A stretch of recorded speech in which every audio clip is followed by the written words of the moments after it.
Um, okay, back to Mother's Day. What is the most important thing Christian mothers do? This is not a pass-fail question here. I have something I'm going to present as among the important things. So does anyone have any thoughts as to what are important things that Christian mothers do? Teaching their children about Christ. Pray. Love.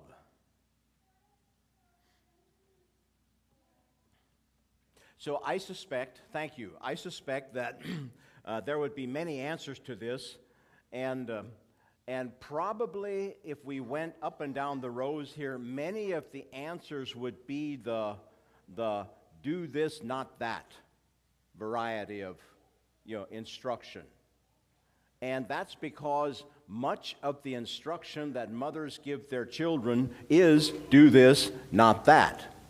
But I'm going to suggest today that the most important thing Christian mothers can do for their children is not something that they tell them to do or not do. The most important thing that godly mothers can do for their children is something that you are. It's something that your children absorb by, I'll use the phrase osmosis. The idea that like, I think that means like how solids make their way through liquid, for example, where it's kind of like you just absorb it by being there, being present. It's something your children catch. It's said that more is caught than taught. It's something your children catch by observing your life, or not just observing, but by participating in your life. So if there's anything, let's think about a young mother or a mother with young children. I think the word participate in each other's lives kind of describes this. It's not like you're living at a distance from each other. You're really participating in each other's lives. And so this is what I mean to say, and I'm going to use the biblical terminology here of the text that I want to then turn to, but it's to show that God sees you. Now, I don't mean God sees you in the sense that, so don't be naughty, that He's this God that's like sneaking around trying to catch you at an unguarded moment. And it's not that, and not seeing you in that way, but I mean that He sees you wherever you are. He is always with you. You are never alone in this world.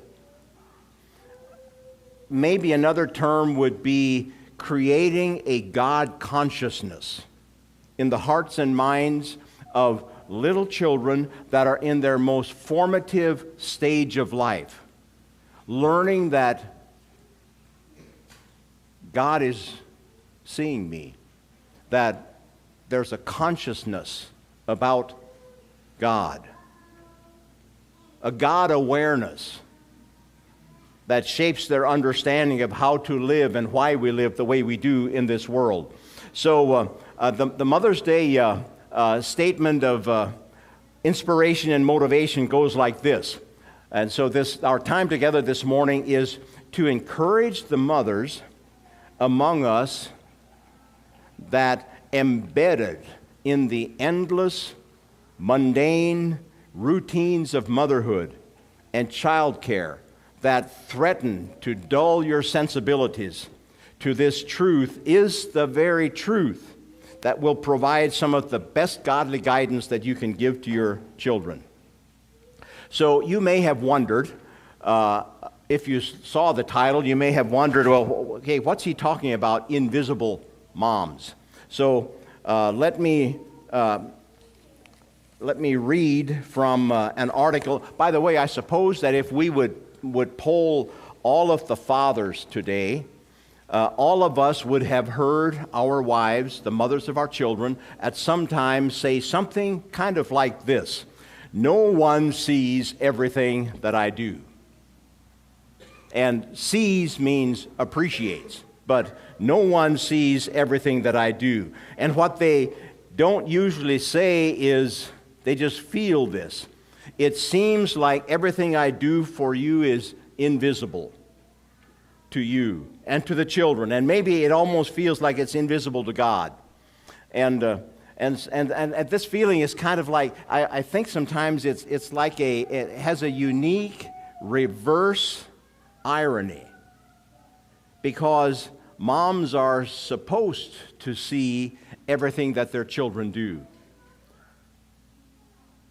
But in reverse, nobody's kind of like seems to see what they do. So I was,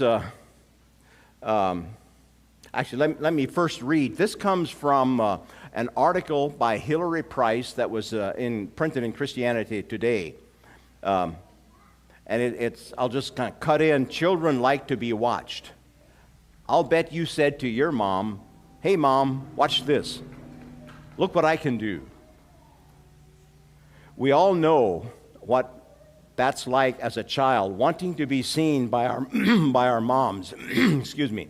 Many of us have also been a mom who wonders if she is ever seen, because there comes a point where, as a mom, you begin to think that you are invisible. And so I'm reading now from an article called I Am Invisible. It all begins to make sense. The blank stares, the lack of response, the way one of the kids will walk into the room while I'm on the phone and ask to be taken to the store. And inside I am thinking, can't you see? I'm on the phone. Obviously not. No one can see if I'm on the phone or cooking or sweeping or even standing in the corner on my head, because I'm invisible. Some days, I'm only a pair of hands, nothing more. Can you fix this? Can you tie this? Can you open this? Some days, I'm not a pair of hands. I'm not even a human being. I'm a clock. What time is it? Or I'm Uber, made to order. Pick me up right around 5:30, please. I was certain that these hands once held books, and that these eyes once studied history, and this mind graduated from school. But now they've all just disappeared into the peanut butter, never to be seen again. Now, I don't know if this describes how you feel as a mom, but yeah, I was, as I thought about this, I thought back to like when I was I was young and growing up Amish. There were like Amish dolls available. I don't know, are they still? I haven't been in tourist stores, so I don't know, are they still available? But like the idea was that Amish are not allowed to have dolls with faces. So you could buy like faceless dolls. It was just like, had no face on it. And I always thought that it kind of like described something. So there would be tourists who would come to buy these dolls, and it's kind of like they come into, and they see us in three ways. The first way is landscape, and then you might be machinery, and then possibly rise to the level of personhood. But it's kind of like this idea of how we're invisible. So there's like a tourist would come and you know, the mindset is like, are they open? You know, I mean, when does the show start? Do they come out and then we can like observe them? You know what I mean? So we're just landscape. We're not real people. We're just part of the landscape. And then if a tourist would come to go to the restaurants or go to the shops, then we rise to the level of machinery, like we're part of the process that is there for their benefit. But only if you move out of the invisibility into real personhood is there a one-on-one relationship. And I'm suggesting that there are probably many mothers who are like so immersed in the demands of child rearing and motherhood that they're feeling very much like their landscape, or probably more like their machinery. Just part of the process. And so I want to read a text this morning that I think catches this idea, and I'm going to be reading here from Genesis 16. And Genesis 16 is the story of Hagar. So before I read the text, I'm only going to read about one and a half verses. But the context is that so actually, like, who was Hagar? Well, she was the servant of Abraham and Sarai at that point. And so the Bible doesn't tell us where she actually came from. How did she happen to be part of Abraham's household? Though the teaching of the rabbis covers that makes this point that when Abraham and Sarai had gone to Egypt, when Sarai was taken into the house of Pharaoh, that possibly she was given as a gift. She may even have been Pharaoh's daughter. The thought was that Pharaoh said it would be better for her, once he understood that Abraham is a prince in the house of God, he said it would be better for my daughter to be a servant in Abraham's house than to be a princess in my house. So however that all was, that's speculative, but she was this servant girl, and she's called by name, but often referred to, when you look at what Abraham and Sarai called her, she was the Egyptian. She was the servant. She was definitely not on the same, she was definitely landscape, okay, and then machinery. So she was then, of course, when Sarai couldn't have a baby, then she was given by Sarah to be Abraham's wife, and Ishmael was born. Okay, so before Ishmael was born, the relationship deteriorated between Hagar and Sarai, and so she ran away.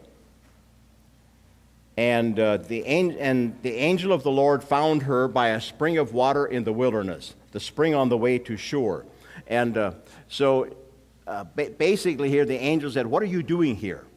And so she responded, and the angel said, "Well, go back to your mistress." And then here is the text I want to read is in verse 13. So here is this Egyptian servant running away from Abraham's household. She is out in the desert, probably in the Negev somewhere, in the hot desert, and she is by this spring of water, and this is what she says. So she called the name of the Lord who spoke to her, "You are a God of seeing." For she said, "Truly, I have seen him who looks after me." Therefore the well was called Beer-lahai Roi. Beer-lahai Roi, that lies between Kadesh and Bered. So I had an inclination to title this message El Roi, but I figured that might not quite capture, or it would like not communicate the essence of it. But she named God. Up until this point, only God had named himself as the creator and so on. There are some terms that God had used for himself were words like Elohim, the creator, Yahweh, the covenant maker, El Shaddai, the Almighty. And here comes this Egyptian servant girl and says, his name is El Roi, or Roi, and what it means is the God that sees. And I think there's there's something really significant in this. By the way, it's also, this is not the main point, but it's interesting that Hagar had the longest conversation with God of any woman recorded in the Bible, and almost of any man as well.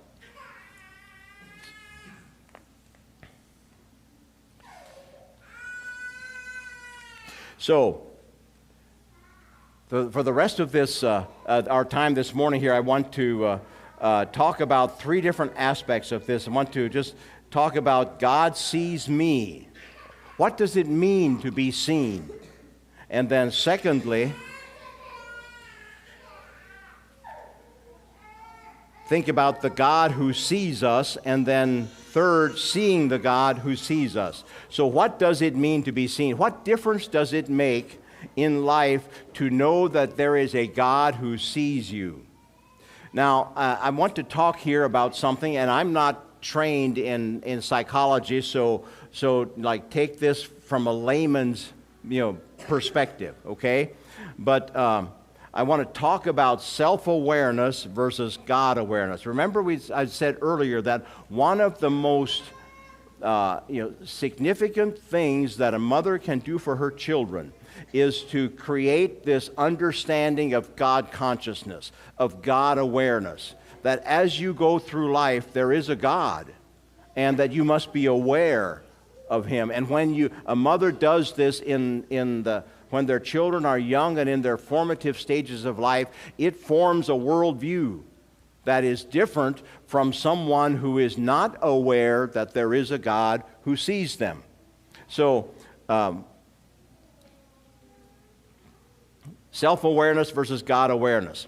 So I'll lead into this by asking the question, why is it that little children throw tantrums when they don't get their way? Just throw themselves on the floor and kick and scream. They have, or maybe a better question is, why do they stop doing that?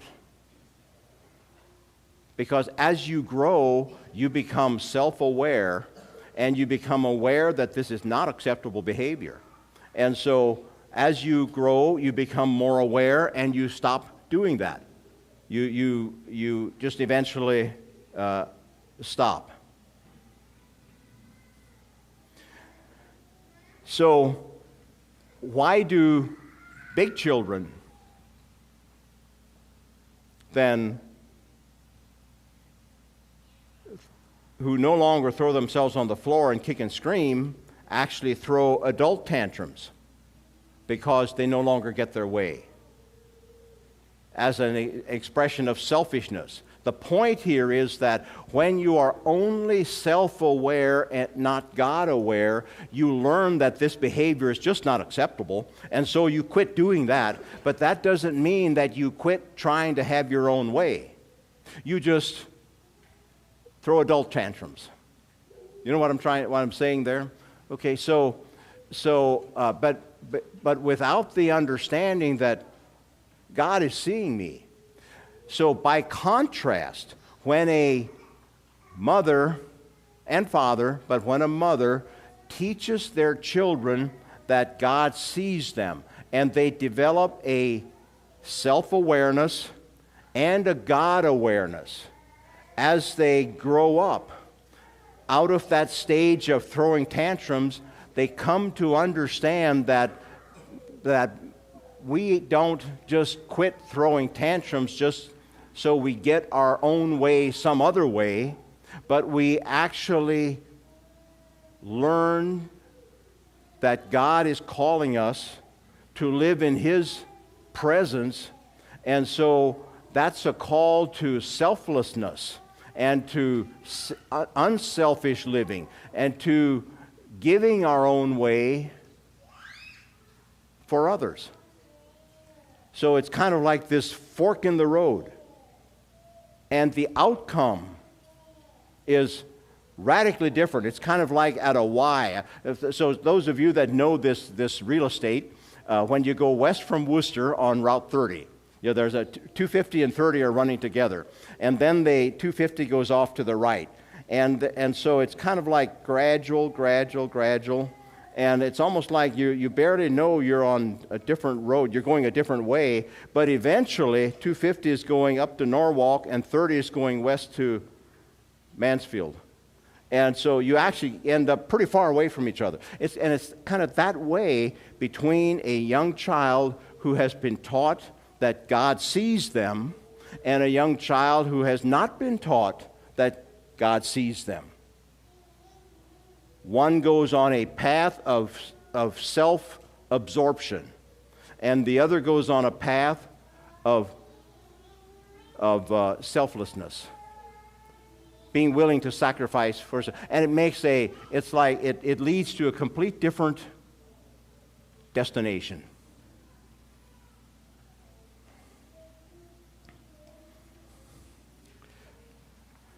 So let me close this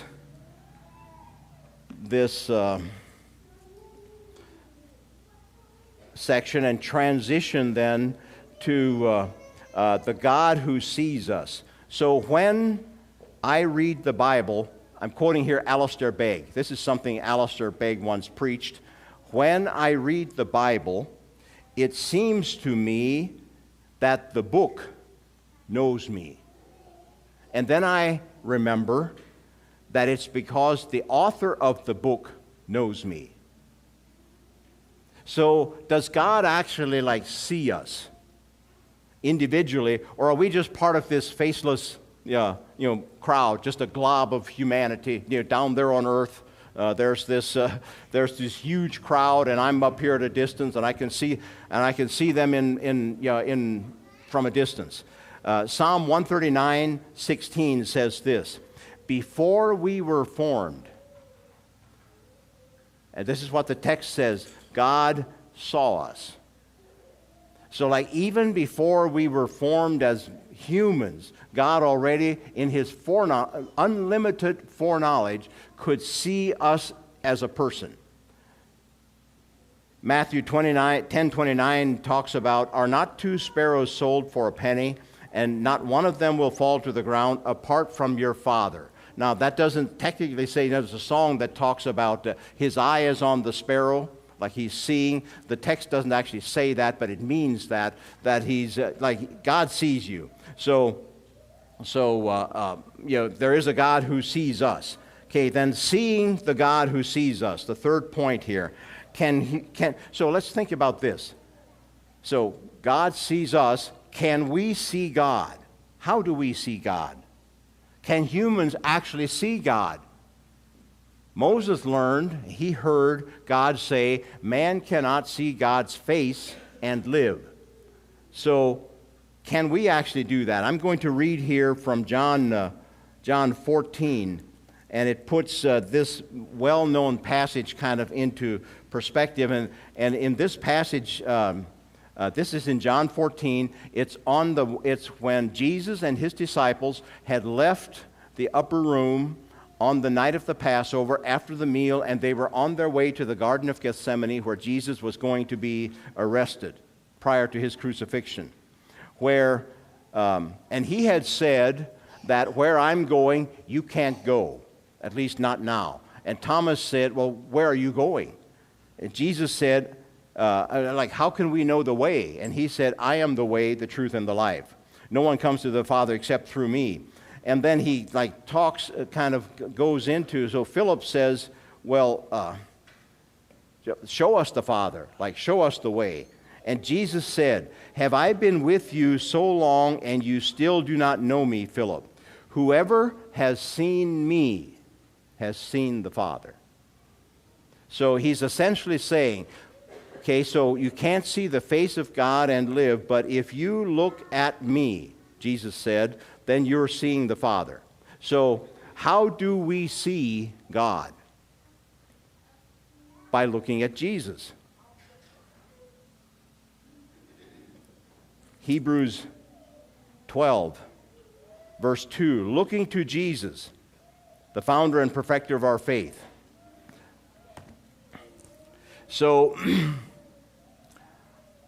to bring this to a close, I want to go back again to Genesis, the text that we started out with Hagar, and kind of answer this question: what difference does all of this make? Whether God can, whether mothers teach their children that God sees them, what difference does it all make?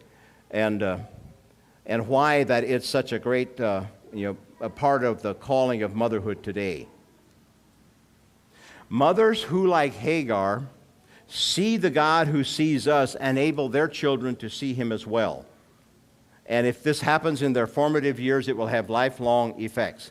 Now, I suppose that there are some hermeneutical limitations, like biblical interpretation limitations, to what the analogy that I want to draw just now. But in Genesis 16, where we read Hagar had run away and she was out in the desert, and God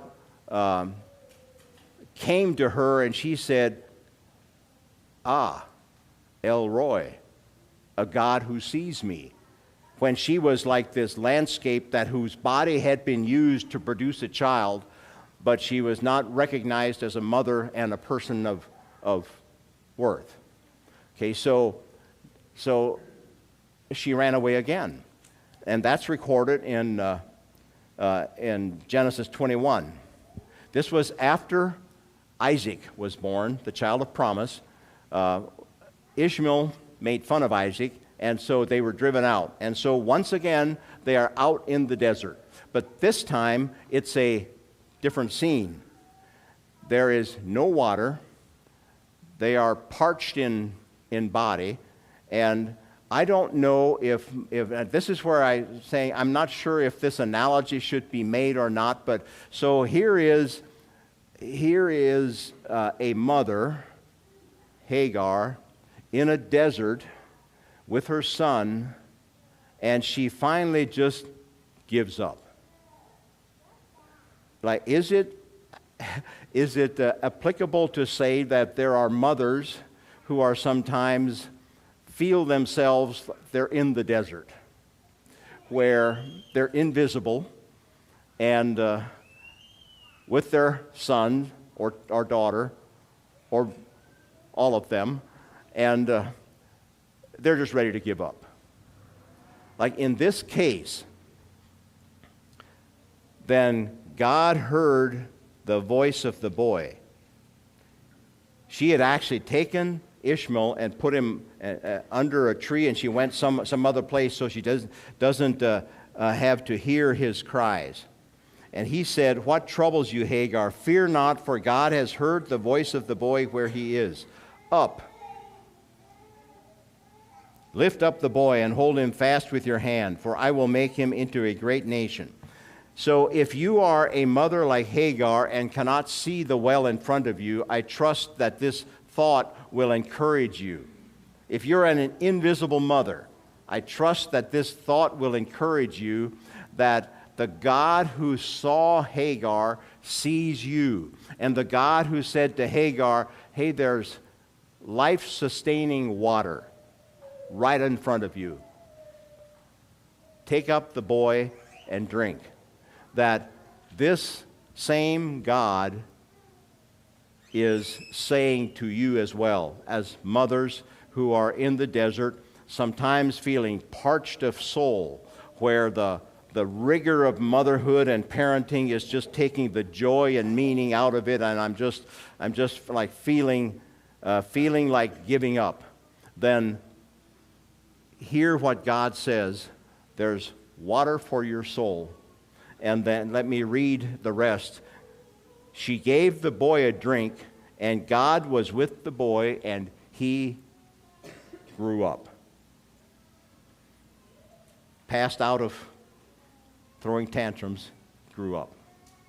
So let me reread the I am statement to encourage the mothers among us that embedded in the endless, mundane routines of motherhood and childcare that threatens to dull your sensibilities to this truth is the very truth that will provide some of the best godly guidance you can possibly provide for your children. No, you are not an invisible mom when you are helping your children to see God and know that God sees them. The greatest gift you can give, or among the greatest gifts you can give, that will actually direct them on a path toward purpose in life and eternity in heaven, or on a path of selfish indulgence. The difference can be made by what you communicate to them when they are in their formative years and as they are growing up, that God sees you. Okay, I sent a text that said that there would be opportunity given for those who would like to make some expression about motherhood or your mother or whatever you would like to do, and we have time for that. So if you would like to do that, put up your hand and a microphone will be brought to you. And if no one does, that's fine too. We will then transition the time back to Randy. So as soon as the testimonies in fact, why don't you come up now, Randy? And if there are testimonies, like moderate through that time. And if not, then you continue with the presentation you're bringing.